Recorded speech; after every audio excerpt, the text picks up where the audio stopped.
Hi friends, welcome to 5 Minutes Tech YouTube channel. Here is Vivo V29 Pro smartphone. In this video, you will learn how to set volume buttons to adjust ringtone volume. Okay, by default, volume button is set to adjust media volume. Okay, this is called media volume. Okay, suppose if you would like to use this volume up button or volume down button to adjust ringtone volume, yes, you can do it. What you have to do is go to the settings of your phone first. Go to settings, then go to sounds and vibration, and here click on use volume buttons to adjust.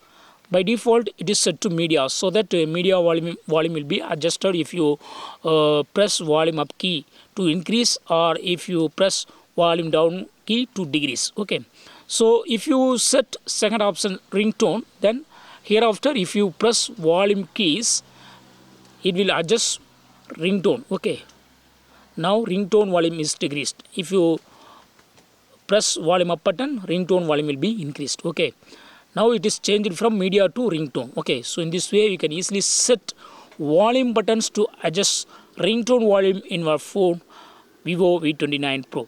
That's all friends. Thanks for watching. Bye.